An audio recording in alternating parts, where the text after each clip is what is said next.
Selamat siang, Assalamualaikum warahmatullahi wabarakatuh. Terima kasih atas kesediaan dan kehadiran para teman sejawat sekalian pada webinar series yang kita selenggarakan siang ini hari Minggu tanggal 11 April 2021. Ini adalah webinar yang pertama kali pada tahun ini ya, teman sejawat sekalian. Pada siang hari ini kita masih membicarakan tentang topik yang banyak sekali ya kasusnya kita jumpai di masyarakat atau di tempat praktek teman sejawat sekalian, yaitu osteoartritis. Osteoartritis adalah suatu degeneratif dari tulang rawan sendi yang banyak terjadi pada populasi pasien usia lebih dari 50 tahun ya. Pada siang hari ini kita akan menghadirkan dua narasumber yang sudah sangat kompeten di bidangnya, yaitu yang pertama adalah Dr. Yuliasih SPPDK Konsultan Reumatologi. Beliau akan membahas manajemen OA, namun dari sisi aspek medik. Jadi dari sisi bagaimana kita nanti mengetahui ini OA yang bagaimana, primer, sekunder ya, dan kemudian bagaimana tata laksana ya.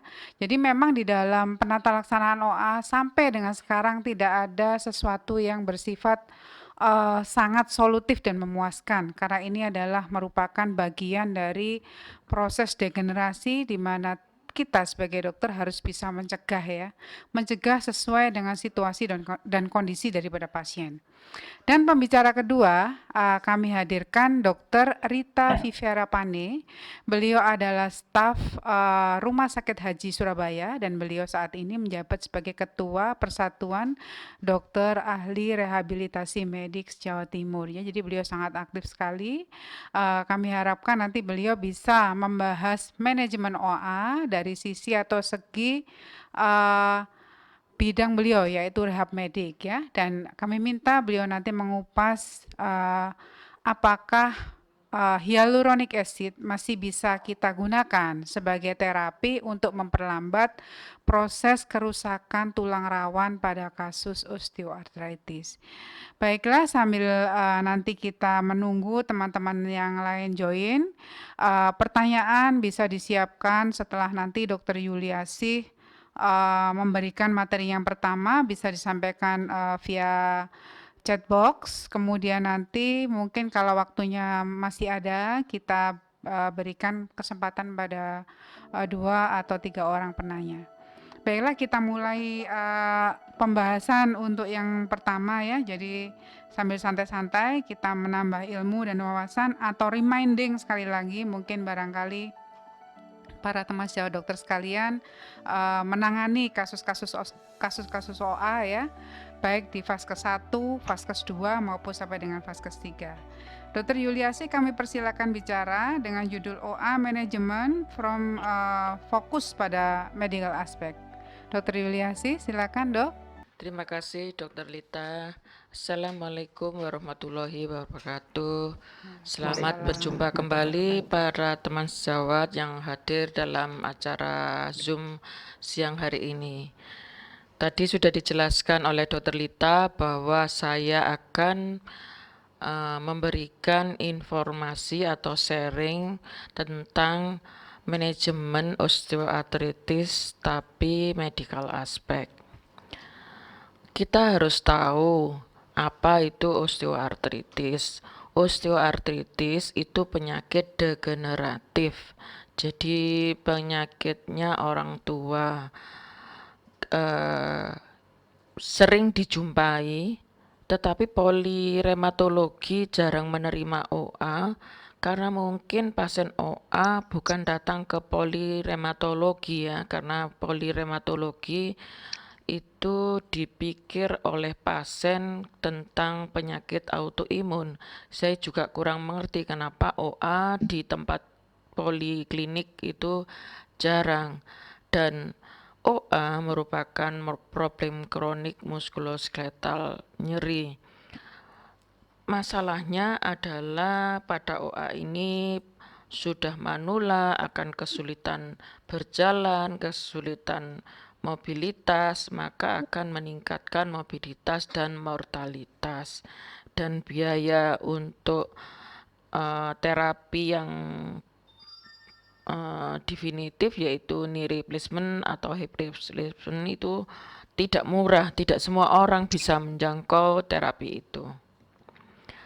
Faktor risiko OA yaitu umur, obesitas, genetik, instability sendi, periartikular otot sekitar sendi, sport injury, atau faktor pekerjaan. Jadi yang kalau kita mendiagnosa OA, pastikan dia sudah tua dan lebih banyak pada wanita, pastikan dia wanita dan pastikan juga dia gemuk. Jangan membuat diagnosis OA pada pasien yang kurus, kering, karena OA adalah suatu patogenesisnya karena beban mekanik yang menyebabkan injury cartilage. Jadi OA pada pasien jumpai pada wanita tua, lemu, ginuk-ginuk, jangan ditambah elek ya, nanti kasihan pasiennya. Kita tahu bahwa cartilage adalah suatu bantalan sendi yang fungsinya untuk menyerap beban yang menimpa sendi. Dia tersusun dari suatu protein yang tersusun dengan baik seperti jala-jala, di mana proteinnya terdiri dari glikoaminoglikan, hyaluronan, agregan, dan kolagen. Dan protein ini akan disintesa oleh sel kondrosit. Nah, sel kondrosit ini mempunyai otoriter. Otoriternya dia tinggi. Kalau misalnya terjadi degradasi matrik, kemudian disediai matrik. Kalau kondrosit tidak mau membentuk, ya tidak mau membentuk. Apalagi pada tua terjadi telomerisasi kromosom, kondrositnya sudah bentuknya sudah gepeng-gepeng, jadi kualitas kondrosit yang dihasilkan menjadi jelek. Jadi seperti orang tua, kulitnya keriput, rambutnya putih, pikun, lututnya kena OA. Sebenarnya cartilage ini melakukan metabolisme. Bila ada injury, maka dia akan repair, injury, repair. Dan pada OA terjadi penyimpangan, terjadi katabolisme yang terlalu berlebihan, sedangkan tidak diikuti dengan sintesa anabolisme yang sesuai. Dan biasanya anabolisme dari sintesa kolagen matrik rawan sendinya sudah kualitasnya berkurang.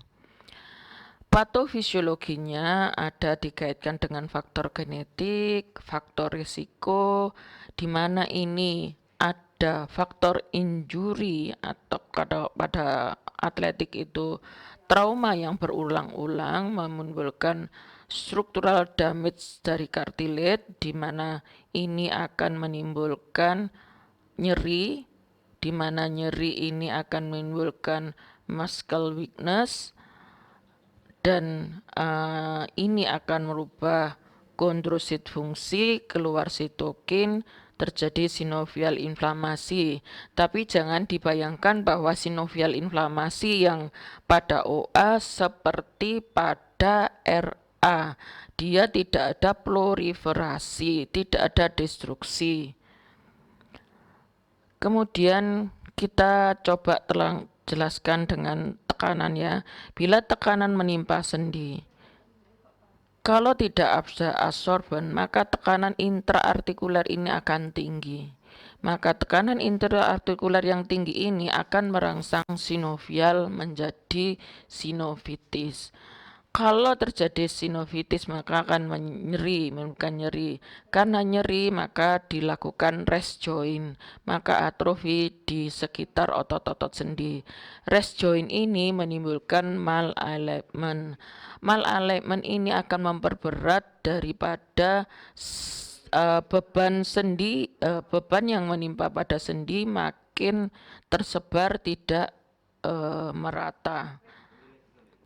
Jadi osteoartritis adalah kerusakan kartilage yang biasanya sering kita jumpai pada lutut. Hip ini kita jarang, pada spine pun jarang. Kalau di jari-jari tangan berarti OA primer karena faktor turunan. Dan OA ini progresif ya, kulit kita kan pada umur 40, 50 itu kan makin kualitas kolagennya, kualitas cairannya makin berkurang, sama seperti kartilage jadi kering, akhirnya menimbulkan friksi, tekanan intraartikuler tidak ada yang menyerap, menimbulkan pain. Yang menyebab nyeri pada osteoartritis ini adalah adanya kristal proteolytic enzim, periosteum stimulasi, subchondral bone remodeling, otot-otot spasme karena atrofi, periartikuler inflamasi, bursitis, sinovitis, degradasi matik yang berlebihan ini akan melanjutkan degradasi yang sebelumnya, kemudian timbul efusi, joint kapsulnya akan meregang dan menimbulkan nyeri.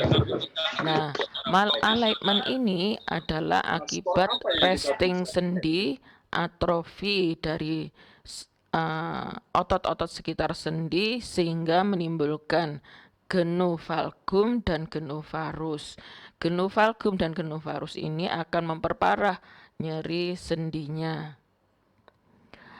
Untuk diagnosis kita harus melalui anamnesa, pemeriksaan fisik, X-ray, laboratorium, tidak ada kelainan.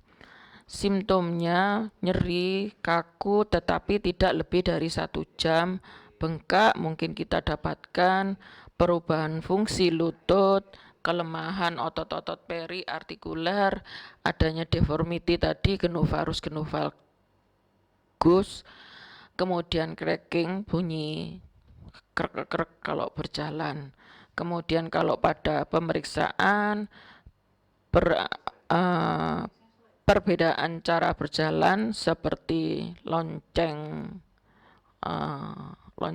jam itu loh, lonceng jarum jam ini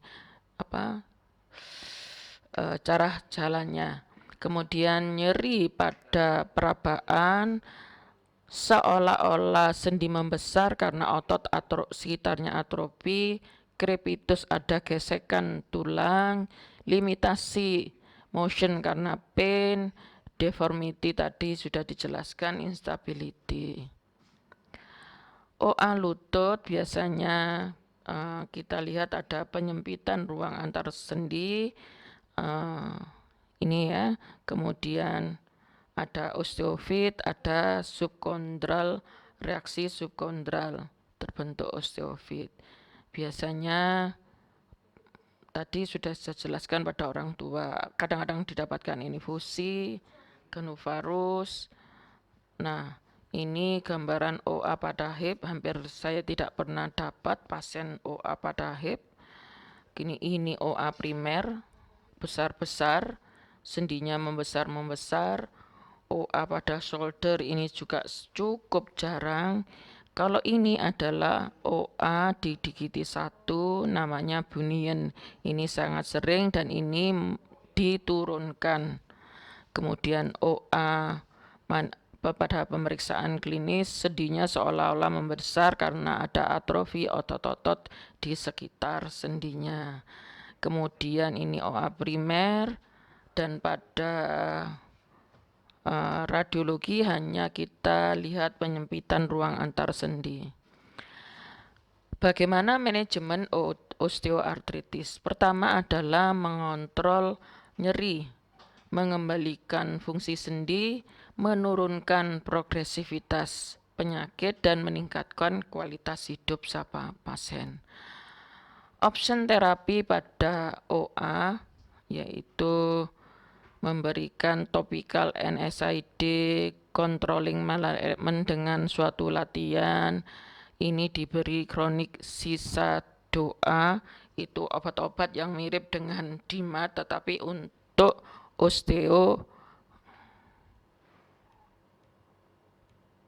osteoartritis. Kemudian kalau sudah kita beri, kemudian kita tidak mendapatkan hasil, kita evaluasi lagi apakah ada inflamasi daripada sendi tersebut, maka kita bisa beri intraartikular kortikosteroid.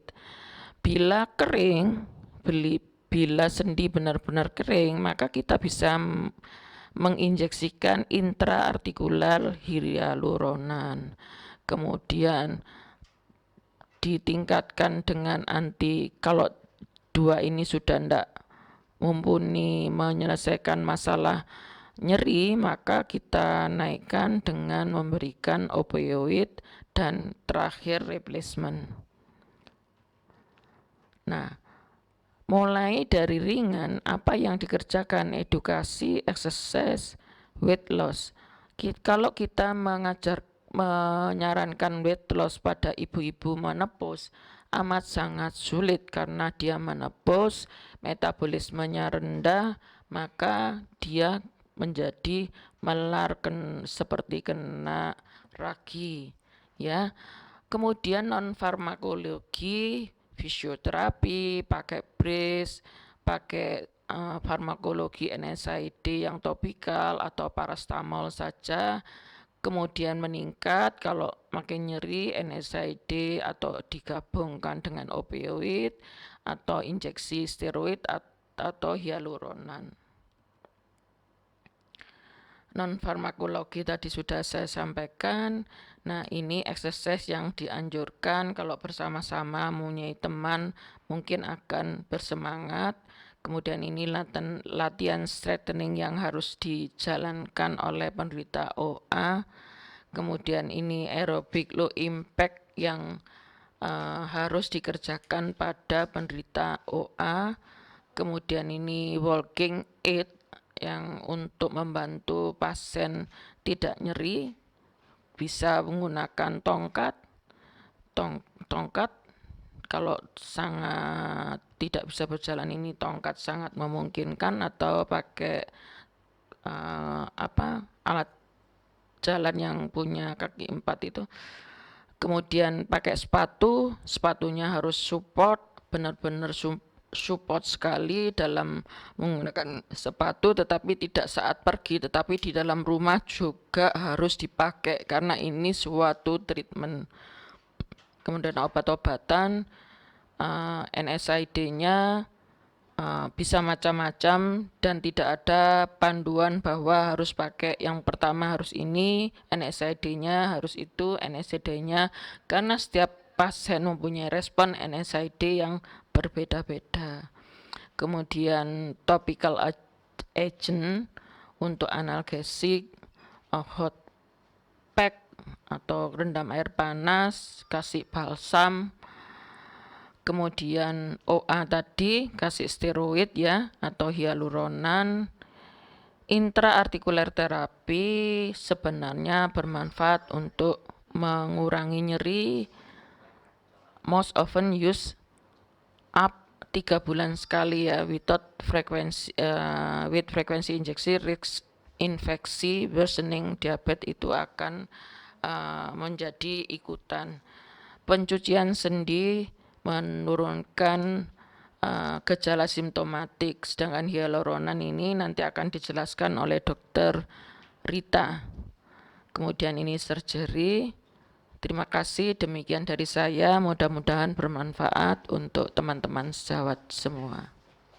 Terima kasih Dr. Yuliasi atas materinya yang saya kira sudah cukup jelas ya. Jadi para temas jawat diharapkan dapat mengidentifikasi dengan baik apakah betul kita sudah menegakkan diagnosis osteoartritis pada seseorang pasien ya.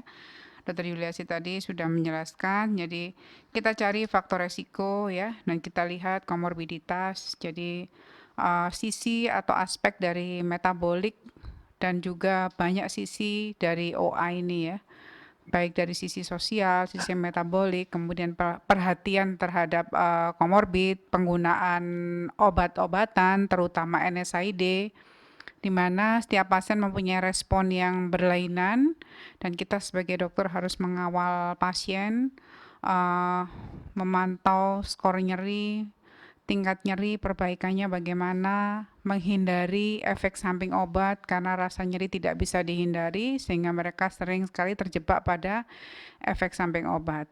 Untuk itu penanganan dari OA sangat komprehensif.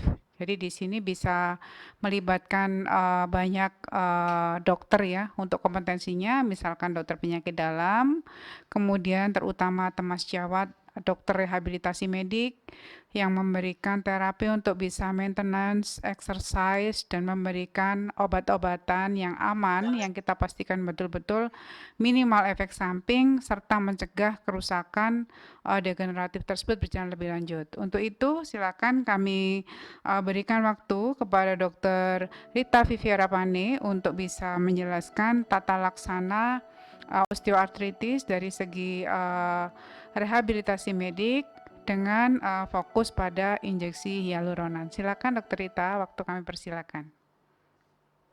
Terima kasih Dr. Lita. Bismillahirrahmanirrahim. Assalamualaikum warahmatullahi wabarakatuh.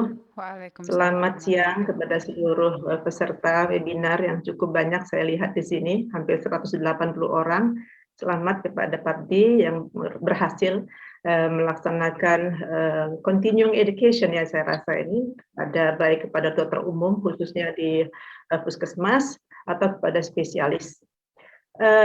Pertama-tama saya ingin mengucapkan terima kasih kepada panitia, dalam hal ini Pabdi, yang telah memberi kesempatan kepada saya untuk bisa hadir di tempat yang sangat bergengsi ini. Saya katakan bergengsi kenapa? Karena Interna itu induknya ilmu kedokteran. Gitu. Jadi bapaknya atau ibunya ilmu kedokteran ya. Jadi kita banyak belajar di sini. Dasar daripada ilmu kedokteran itu ada di Interna. Terima kasih atas paparan yang diberikan oleh Dr. Yuliasi tadi. Saya mendapatkan pencerahan juga dari situ. Baik, saya ingin berbicara mengenai osteoartritis ini dipandang dari segi rehabilitasi dan kemudian juga dipandang dari sudut pain karena saya selain konsultan dari rehabilitasi juga pain physician ya, artinya juga merupakan fellow daripada pain. Ini osteoarthritis dan viscous supplementation. Jadi viscous supplementasi di sini akan diwakili nanti oleh hyaluronic acid. Seperti yang tadi disebutkan oleh Dr. Yuliasi, ketika kita berhadapan dengan osteoarthritis, maka yang ada dalam pikiran kita itu pasti langsung mengarah kepada joint cartilage.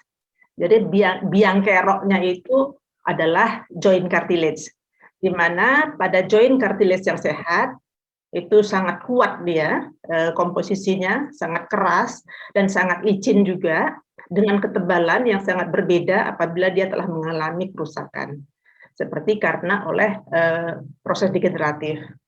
Nah, perlu saya terangkan juga di sini, mungkin ada sedikit perbedaan pandangan dengan sejawat di penyakit dalam. Sebenarnya proses degeneratif itu kita bisa bagi dua, yaitu fisiologi degeneratif proses dan unfisiologi degeneratif proses. Fisiologi degeneratif proses adalah proses yang wajar karena bertambahnya usia dan biasanya memiliki sifat-sifat yang adaptatif. Jadi ketika terjadi penipisan daripada cartilage Dia tidak serta-merta disertai dengan sinusitis gitu misalnya. Namun dia akan lambat laun membentuk osteofit atau osteovat yang kita kenal, ya. Karena apa? Karena dengan tipisnya cartilage dan kemudian berkurangnya space joint cartilage, maka ligamen yang selalu ada di antara dua joint itu akan menjadi longgar. Jadi yang dia biasanya memegang joint itu dengan ketat, ini dia nggak bisa lagi memegang dengan ketat. Dan kepandaian tubuh karena fisiologik degeneratif tadi, dia akan membentuk osteophyte. Itu namanya osteophyte karena physiologic changes atau degeneratif. Nah, pada pasien-pasien ini, dia tidak akan mengalami nyeri, walaupun pada pemeriksaan X-ray, nanti kita lihat ada perubahan pada fotografi X-ray-nya. Jadi mungkin bisa didiagnosa menurut Kellgren dan Lawrence itu grade 1, grade 2, atau grade 4 bahkan, tetapi tanpa nyeri sendi lutut.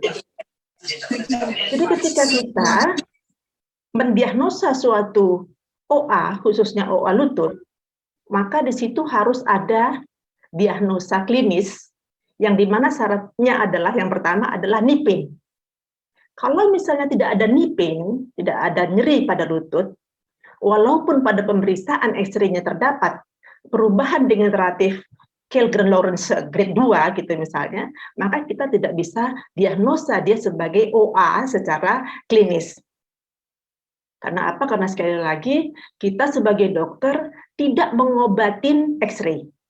Kita sebagai dokter mengobati pasien sebagai manusia dan mengobati keluhannya. Ini sering sekali khususnya mungkin untuk teman-teman atau sejawat di PPK 1 FKTP, begitu ada nyeri lutut kemudian difoto atau kadang-kadang ada sedikit nyeri lutut ya difoto kemudian wah ini ada grade 4 Kellgren and Lawrence-nya, ini harus dioperasi, padahal nyerinya ringan begitu. Jadi bukan karena perubahan degeneratif yang dia membuat nyeri, tetapi mungkin ada hal-hal yang lain yang harus kita periksa. Nah, kemudian ini adalah juga tadi setelah disampaikan oleh Dr. Yuliasih mengenai komponen daripada extra matrix, di mana memang kita melihat ada chondroisit di sini yang membentuk matriks ekstraseluler yang merupakan bahan ya baik terdapat di daerah cartilage dan nanti juga akan sama komposisinya yang ada di synovial fluid begitu. Dan kita lihat di sini bahwa cartilage tidak memiliki vessel dan tidak memiliki nerve. Artinya apa sebenarnya? Artinya apabila ada kerusakan di sini semestinya dia tidak sakit.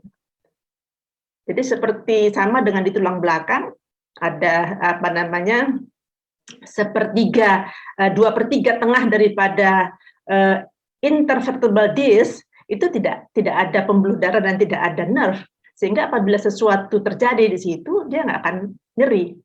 Dia akan nyeri apabila dia mendorong tempat sekitarnya, mendorong surrounding soft tissue-nya begitu. Nah, kemudian mengapa menjadi sakit? Nah, itu yang nanti kita bicarakan lebih jauh, bahwa tidak selalu gambaran OA pada X-ray kita klaim sebagai OA. Begitu. Jadi betul-betul kita harus bisa membedakan apakah ini real OA karena joint cartilage ataukah karena yang lain-lainnya, ya, surroundingnya. Kemudian kita kembali lanjut ke synovial fluid. Di sini synovial fluid ya, jadi cairan sendi lutut itu adalah cairan yang akan menutrisi cartilage. Nanti di sini pentingnya penggunaan hyaluronic acid atau penggunaan viskosuplementasi pada nyeri lutut begitu. Dan dia juga berfungsi sebagai lubrikan, jadi pelumas begitu. Di mana komponen hyaluronic acid itulah yang paling berfungsi untuk